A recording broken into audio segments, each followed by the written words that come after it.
Welcome back to Khasela TV.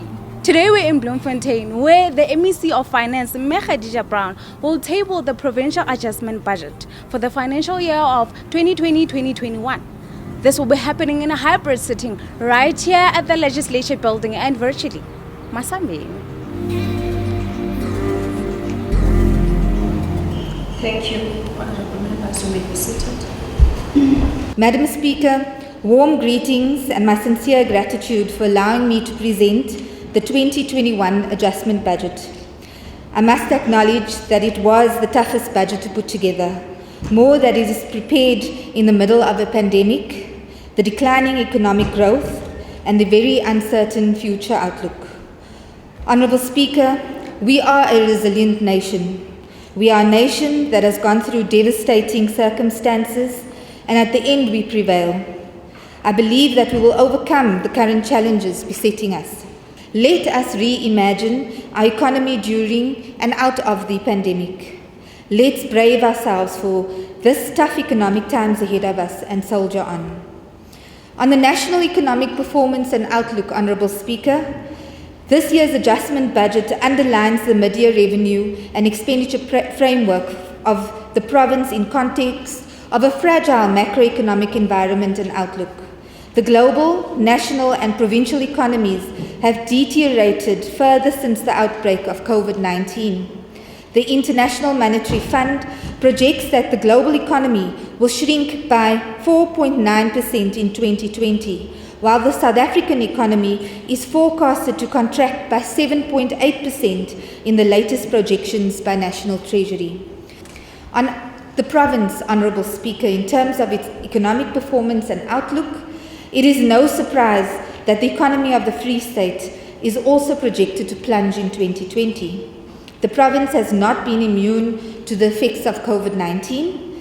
The provincial economy is projected to contract sharply by 8.3% in 2020, from a negative 0.3% in 2019, and to moderately rise to 2.6% in 2021. It is only the agricultural sector that is projected to grow positively in the current year, predominantly due to the fact that this sector was not directly affected by the lockdown measures. Ladies and gentlemen, the impact of the weak economy is sadly reflected in the deteriorated labour market outcomes. It is estimated that 33,000 jobs have been lost in the province between April and September this year. This province unemployment rate increased to 35.5% in the third quarter of 2020 compared to 34.5% in the same quarter in 2019. On provincial owned revenue, Honourable Speaker, Honourable Premier, during the tabling of the revised budget in July, we discussed the possibility of reduction of owned revenue estimates for the province to the tune of 305 million. The decrease of provincial owned revenue budget, although it is below what we anticipated earlier due to the opening of the economy and more efforts put by department to collect owned revenue. Provincial owned revenue adjustment budget is reduced from 1.248 billion to 1.126 billion, which is an adjustment of 122.8 million or 9.8% of the 2020-21 financial year. This was prompted mainly by the effects of the pandemic, whereby various government services were partially not operating due to national lockdown rules and regulations. On municipalities, Honourable Speaker, it's important to note that local government is the crucible in which the complex process of development, governance, transformation of life and living conditions take place on a daily basis. The good news is that the Minister of Finance announced in the supplementary budget that 20 billion was allocated to local government. Honourable Speaker, another good news is that the Free State municipalities will receive 5.137 billion in 2021 municipal financial year, including an amount of 668 million specifically for COVID-19. Tabling of the 2020 budget of the Minister of Finance, he announced the reduction of 160 billion on equitable share as part of managing the wage bill going forward. The implementation of these reductions are included in the 2021 adjustment budget tabled on the 28th of October 2020 by the Minister. The province accounts for 25.3 billion in 2021, 36.7 billion and 25.1 billion in the provinces, not Free State Province. The provinces account for 25.3 billion in 2021, 36.7 billion and 45.1 billion in 2021-22 and 22-23 respectively. The remainder of the 160 billion is accounted by national departments. The implication for the Free State Province in this regard is a reduction of 1.522 billion in the 2021 financial year. In 2021-22, it is 2.032 billion and 2.496 billion in the 22-23 year. These funds, Madam Speaker, were meant for payment of annual salary adjustments. Honourable Speaker, I'm however extremely delighted to mention that the province will receive more than R500 million to address some of the pressing matters in the province. Allow me to provide details of these additional allocations. 27.853 million will be added to the equitable share of social development for the extension of the food relief program.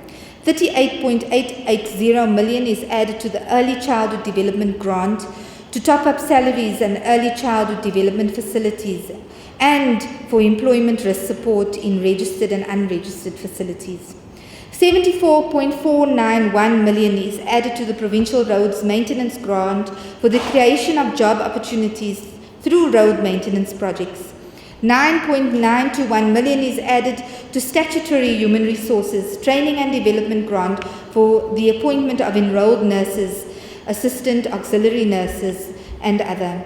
411.622 million from the Presidential Employment Intervention Fund is allocated to the Department of Education for the appointment of assistant teachers, funding of school governing bodies, posts that were affected by salary cuts due to the impact of COVID-19, and non-payment of school fees at fee-paying schools and government-subsidized independent schools. On conditional grants and rollovers, Honourable Speaker, Honourable Members, as indicated earlier, the province received rollovers of 227 million to be spent in the current financial year. I will now briefly give you the details. Health will receive 88.1 million, which relates to commitments funded by Health Facility Revitalisation Grant. 115.6 million for education and relates to the following conditional grants. 109.203 million for education infrastructure grant, 1.017 million for HIV and AIDS grant, 2.578 million for learners with profound intellectual disabilities grant, 1.519 million for Maths, Science and Technology grant, and 1.326 million for National Schools Nutrition Program grant. 18.019 million is allocated towards the Comprehensive Agriculture Support Program grant, whilst 1.929 million goes to Ilima Letsema Projects grant. 3.249 million is rolled over to the current financial year for the Community Library Services grant in Sports, Arts, Culture and Recreation. Madam Speaker, our adjusted provincial fiscal purse amounts to 38.190 billion and constitutes as following. 28.934 billion relates to equitable share, 8.131 billion to conditional grants, and 1.125 billion to provincial owned revenue. Conditional grants include rollovers of 227 million, while revenue includes 53.260 million from the Housing Development Agency. Honourable Speaker, in essence, there is no new discretionary money allocated to the province. Instead, there is a net decline of 865.3 million. An amount of 10 million is allocated to public works and infrastructure for the procurement of land for the Batlokwa Ba Mogalong traditional community as pronounced by the Honourable Premier Masisi Ntombela. 33.4 million will be received by the Department of Public Works and Infrastructure to partially address the in-year budget pressures on municipal services. Our provincial bursary program remains key in ensuring that deserving students in the province receive access to tertiary education. We therefore decided to allocate an additional 34 million to address provincial commitments on this program. Honourable Speaker, the Department of Social Development is allocated 30 million to address the ENGO court judgment. We have further shifted an amount of 35 million from the Department of Health to the Provincial Treasury. These funds, Madam Speaker, relate to the PPEs that were procured on the latter on behalf of Department of Health. On conditional grants and rollovers, Honourable Speaker, Honourable Members, as indicated earlier, the province received rollovers of 227 million to be spent in the current financial year. I will now briefly give you the details. Health will receive 88.1 million, which relates to commitments funded by Health Facility Revitalisation Grant. 115.6 million for education and relates to the following conditional grants. In conclusion, Honourable Speaker, Honourable esteemed members of the House, ladies and gentlemen at large, I would like to extend my word of gratitude to our Honourable Premier Masifora Ntombela for her sterling work in directing us as the Executive Committee. My sincere gratitude goes to my esteemed Provincial Executive Council colleagues for their support in putting together this mid-term budget in very, very trying times. The art of doing more with less is the Tai Chi that Khadija just demonstrated. Now it's up to the executive to stretch every cent. Remember, Casala TV is proudly brought to you by Bombonero Investments in conjunction with the Free State Provincial Government. From me, your host, Neo Mohajani. It's goodbye for now.